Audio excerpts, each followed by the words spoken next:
Heyo everybody, Haku here with my review for Zombieland Saga Episode 8. I already said in my earlier videos I was a mess, just a total mess from traveling, from holiday traveling. So I'm even more of a mess now because I just watched this episode twice. I had to watch it a second time because it was just so good. But yeah, I cried my way through it pretty much. It was so feelsy. Not only was it feelsy though, I thought this was one of maybe the episode that made me laugh the hardest, if it's up there at least. It was a really, really funny episode. I don't know if it was the funniest. I don't know. The rap episode was just so good comedy wise.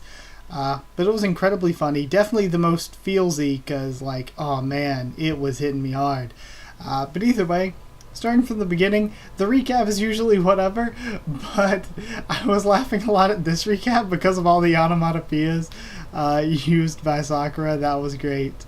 The article at the beginning is written by Okaba, so that's the guy, right? I think. But either way, Lily is so adorable, and I didn't even know what was going on yet this episode. And I was like, oh, Lily's so adorable. Because, of course, I've been saying for like multiple episodes now that Lily has actually been one of the MVPs of the group, and that she's actually been a character that's grown on me a lot. So to go from that to having a whole episode about her, and the episode be probably the best one so far, was great. So from the beginning, when we see Go and the way he's acting and stuff, and the way he acts at the park, I was like, obviously he's not actually a creep. Well, maybe he was, but I was like, obviously he's not actually a creep. My guess was that he was either Lily's father or her murderer. So in the latter case, maybe, perhaps, he would have been a creep.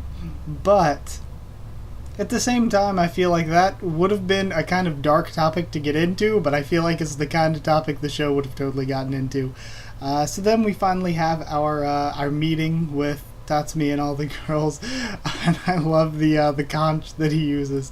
But things are going well for them, so he says, okay, it's time to go on the offensive. We need to do as much as we can now while we're riding this wave to catapult ourselves into stardom. Then we have Go watching on as they're doing what they're doing, and I love Saki's theories when he gets in line and everything. I love what she's trying to, like, what she thinks he is, how she thinks he's just a Yakuza loan shark after Tatsumi. That was so good. So he goes into Lily's line, Saki kicks his head off, just demolishes the guy. But Lily clearly recognizes him, so I was totally like, okay, he's got to be your father. And I loved when they brought him back and they were telling him to stay away, interrogating him, whatever. Tai in her feral growling mode was great. But Lily sneaks away to go sit around at the park, and she gets to tell her story to Sakura. So again, Sakura being sort of the story-less, kind of right now, insert character for, well, the insert protagonist, to let you know all the other characters' stories. And of course Lily says that Go is her father, and it's actually a really, really sad story. And he's why she decided to become a star. But they got into a fight about her growing up, and at first I didn't totally get the implications of it, but after a certain point when you realize what they're saying, it makes total sense why Lily would be freaking out, because Lily has devoted her entire life to being a child star. Her father's, I guess, what am I trying to say here? His expectations of her and his feelings for her in her mind all depend on whether or not she can perform on TV, whether she can be a star, whether she can be on TV for him. So to her, there's this incredibly crazy pressure, and then to be growing up and to have that sort of stuff be happening with puberty where it could take away, basically, if she grows up to be like him, like she said she didn't want to, it could take away everything that she has been working constantly her entire childhood for. So it's not just what killed her. At first I was like, oh, that shock killing her was silly, but then thinking about it more and thinking about everything she had to go through, it wasn't that one shock. It was a chunk of childhood spent trying to be a celebrity and trying to live up to those expectations and working really, really hard. And then the shock was realizing that time is taking that all away. All of that can be gone in just a few moments. So yeah, I think that it actually, when you actually look at what's going on with the character, it is a really deep and sad story, and it's not really a lame death. Because I thought it was like a lame comedy death, which I thought was weird given the tone of the show previously, which does joke around about the stuff, but at the same time, it has this good balance of making it kind of joking around about it, but being serious at the same time. And I think this episode did a good job at that when you realize what the character was going through. So that was really, really great. I love Sakura's reaction to finding out that Lily Chen, like they said, Lily Chen used to be Masao-kun. So Lily was formerly a guy. Well, I mean, at least. It can be argued that Masao's transition to Lily, I would have said that Lily's, it's just a show name or something, but you could also argue it's Lily taking on a more feminine name just in her everyday life. So either way, you could argue it works either way, and I would say that honestly, it doesn't matter that much. The point is that Lily isn't really Masao anymore. Lily is Lily, and Lily isn't going to change. And that's what her character feels. She was having this dread of everything being taken away from her by time, and becoming a zombie, even though she's losing her relationship with her father, which is terrible, she's gaining the ability to keep following her dream, and she really doesn't have to worry about time taking that away anymore. So it's actually a really, really good story with a lot of different levels going on here. But Saki's laugh when reacting to all of it, Saki was killing me. And then I was dying even more after all the stuff with Saki, where I was already laughing. Then they go to Tatsumi, and he's just like, hell yeah, I knew. And his little speech where he's like, yeah, she's Lily, not Masao. You're Masao, I'm Lily. Who cares? If you have all the time for all these questions, then go practice, get out of here. And he like literally throws, I think it's Sakura and Tai out of the door. So that was also good. I was dying. Tatsumi was actually really, really funny this episode. And then we have more of the story from he was Go something. But her father, we have more from his point of view, and it's just really, really sad. That's where we get sort of the confirmation that she died from mental stress. And it was the one particular stressor, that sent her over the edge, but she had those dark circles under her eyes and looked really overworked. Even before that, when she was just talking to him on the couch, which I think is to show us that it wasn't necessarily just this one thing. She was already really mentally stressed from such a high stress position as a kid. And it also explains the heart thing, with her heart sticking out of her chest. Her death kind of explains that a bit. But in the past, he watched her on TV and broke the TV in his grief, and that, again, is our explanation for why he hates it. Then they have the conversation where he comes to apologize to her and order the shirt and everything, and the conversation was, again, just so deep, where it was like both of them knew, both of them understood who they were talking to and the context of things.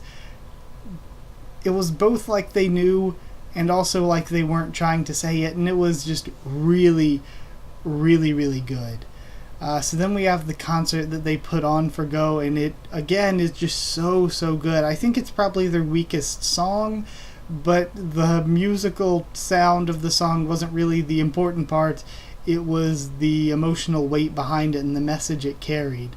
So that was so, so great. And we see that her father was a construction worker, which explains something that we already knew about Lily, which was that she read construction magazines, and it's like, Lily is so weird, why does this make any sense for her character?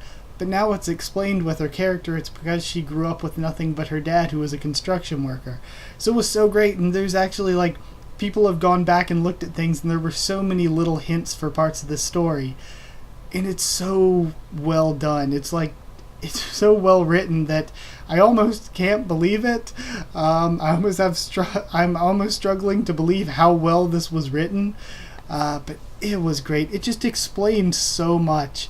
And in addition to explaining so much, it was a big twist that I didn't predict at all. Nobody spoiled it for me, even though I was a day late watching the episode. I had no clue. I was completely surprised to find out that Lily was, I mean, God, it wasn't expressly stated, but I believe we could assume that she's trans at this point. So yeah, again, it's an unexpected twist. I haven't seen that done with a character who's been around for 8 full episodes of a 12-episode series, and have it done in such an unexpected way, and have it work that well.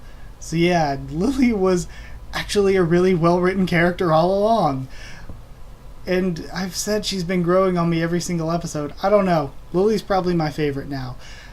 Though we did just get her sad backstory, so it's easy to say that. It's like, Yugiri, I love all of them. Yugiri's probably my least favorite. Then maybe Sakura. Then maybe Junko. And I guess. And then top 3, definitely Tai, Saki, and Lily. And I would say Lily's at the top right now, but if we get a sad, it looks like we're getting a Saki backstory next week maybe. If we get a sad Saki backstory, she could be my favorite, or if we get especially if we get a sad Tai backstory, because I could totally see her past being sad. So if we get a sad Tai backstory, she would totally probably jump up to the top. But as for now, I think Lily's my favorite character. But like I said, I think it's probably up there for the funniest episode. I laughed a lot more than this episode than a lot of others, even though they've all been funny and good. And it definitely made me cry. It was so feelsy and so sad.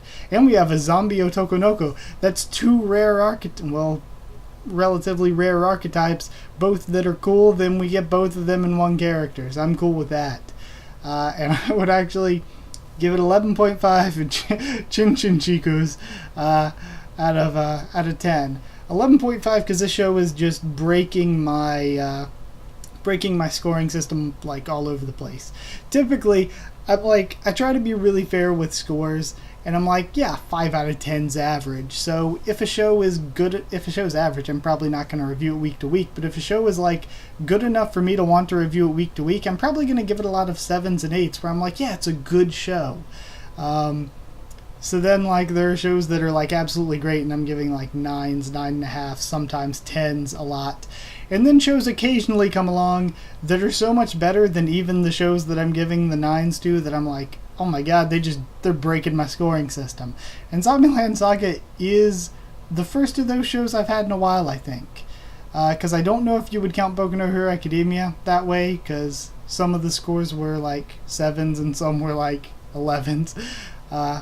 And I think the last one that I was giving a ton of super high scores to was like the last 5 or so episodes of Little Witch Academia, because I gave like all of the last 5 episodes of Little Witch Academia like a 10 or higher. But yeah, I'm loving the show. I love Lily as a character. And I guess, I don't know, I guess that's it. So, like, if you did like the video, comment down there too. Tell me what you thought of this episode and what you thought of my thoughts on it and all of that. I'm really excited for next week. Like I said, if we get a Saki backstory, I am so in for that, because Saki has been, like, one of my favorite characters since the beginning, because she really drives the plot a lot of the time. She drives the plot a lot of the time. Lily's kind of the MVP for the group a lot of the time. So I think that's why I like the 2 of those characters so much. And Tai, because she's, like, I don't know, she's just so cool and different, being kind of like a feral zombie. It's great.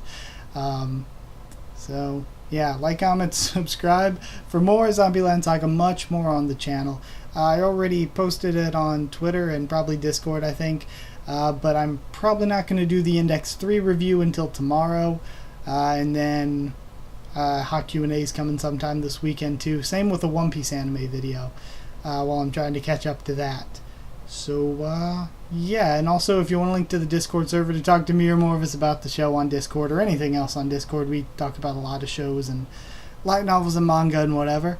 So, yeah, if you want a link to the Discord server, just ask and I can give you a link to it. It's free and open for anyone.